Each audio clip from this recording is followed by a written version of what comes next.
Hey everyone, this is Laura Gadenik with Laura Gadenik Astrology, and I'm here to give you the astrology for the week of October 26th through November 1st, 2020. So we really start off the week on Wednesday, October 28th, when Mercury, right here, moves back into Libra. So Mercury right now is retrograde. And last time it was in Libra was September 27th. And what's going to happen is Mercury is going to continue traveling backwards through Libra to about 25 degrees of Libra. And you can see right here, it says stationing, this little S. It's going to start stationing direct, meaning moving forwards again. But in the meantime, it's making another square to Saturn. And actually, that happened on November 1st. Mercury made another square to Saturn. And the last time that Mercury made a square to Saturn was on September 22nd. So whenever any planet goes retrograde, it's traveling over territory that it's already been through before. So essentially what's happening is Mercury is traveling over the same degrees that it's just been through and giving us a second chance to do things over again.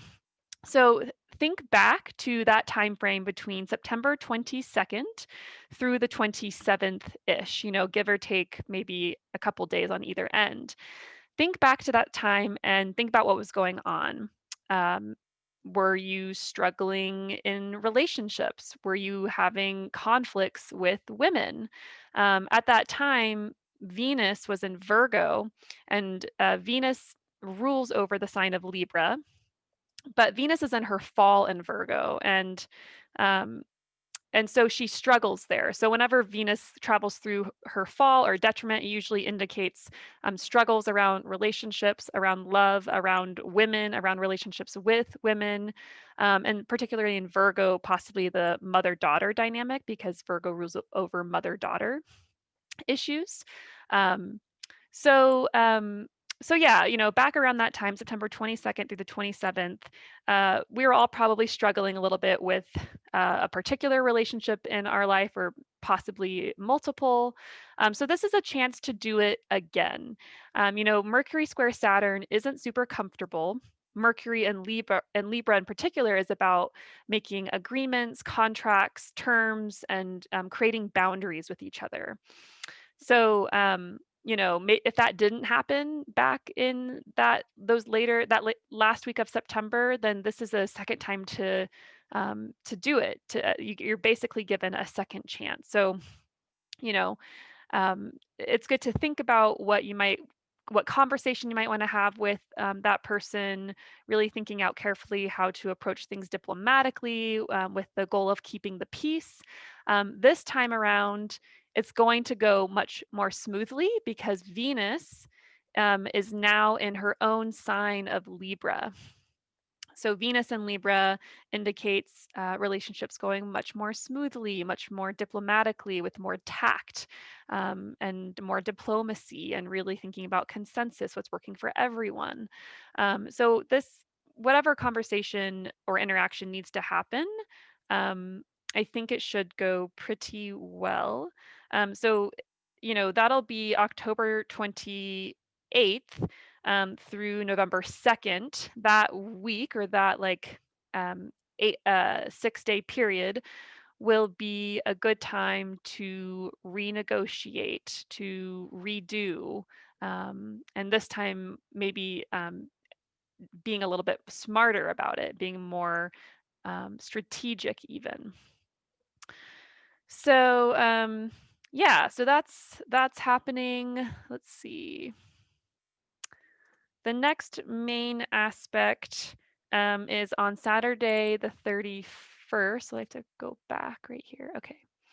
So this is a full moon in Taurus. You can see the moon is really close to Uranus. And if I went back like a couple of hours, it would be exact. The sun is at 8 degrees of Scorpio, making an exact opposition to the moon conjunct Uranus at 8 degrees. Sorry, 8 degrees Scorpio to 8 degrees Taurus. And full moons are the time of the month when, the moon is literally coming to full light.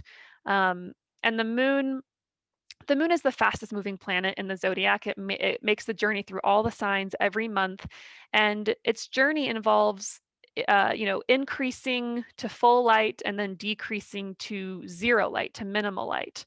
And the moon represents our unconscious selves, our emotions, our moods, our instincts. It's the things that are usually hidden to us and that can really be experienced more through bodily sensations or through our gut instinct. And so whenever there's a full moon, there's usually this sense of something being brought to full light or maybe to full awareness or realizing something or something that was previously hidden or discreet becoming more open and known, and you can kind of see the full picture. So with that, involved with Uranus, Uranus is the planet of freedom, rebellion, revelation, revolution, unexpected change, radicalness. Um, there are definitely things that are going to come to full light that might have more of a surprise element to it. And it could also just be insightful breakthroughs, having realizations, having clarity, especially regarding the house topics where you have Scorpio and Taurus on the house cusp. So, really easy example, if you are Scorpio or Taurus rising, then this is going to be affecting relationships for you, partnerships. There might be an aha moment regarding a relationship that you're in or that you want to be in, or maybe a surprise date or a past lover returning to your life in some way. So there's something surprising or maybe an insight or awareness around relationships. Um, so you really have to know the house topics to know where this might be showing up for you. And I'm happy to do consultations this upcoming week. If people are interested, just DM me and we'll figure out a price for like a short reading. So expect the unexpected and expect surprises, definitely. And be careful, while traveling, or don't do anything necessarily risky that you might regret. Just be mindful of that. But it could be a really, aha, surprise, realization day, or a couple days even. So that is Saturday, October 31st, and then Sunday, November 1st. I mean, this was the day that we had Mercury square Saturn, but also Venus is making an opposition to Chiron at the same time as the Mercury Saturn square.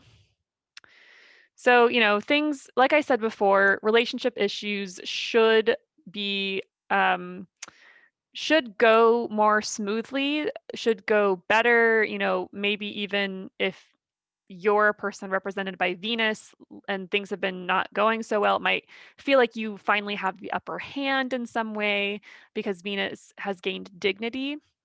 But that's not to say that there won't be an element of challenge or pain or insecurities that you might have to deal with along the way. Chiron is an asteroid having to do with where we feel wounded. And so Venus is making it a harsh aspect to Chiron. So may have to deal with insecurities or possibly old wounds in love, relationships, pleasure, could come up for you. There could be a sense of being triggered, could be painful, but probably not debilitating, because Venus is super strong here. So it might be kind of like tough love kind of thing, like could be painful and really suck, but ultimately it's like for the best. But yeah, I think probably there's going to be that next round or second round of hard conversations relating to that time period that I mentioned before, September 22nd through the 27th. Think back to that time. this is going to maybe even be a really healing conversation that you have, or a really healing agreement or interaction. But it's kind of how you look at it and how you um, take charge of the situation. It's a lot of the times these aspects can just really be about our perspective. So I would say practice non-attachment, don't have expectations, and really ground yourself and stay grounded, because especially with all this like love, romance, relationship energy that we've been experiencing, it's really easy to get super ungrounded, forget who we are, forget what we love about ourselves, what we love to do, and like focus too much on the drama. But really try to stay grounded and remembering who you are and what you love to do, I think could be helpful.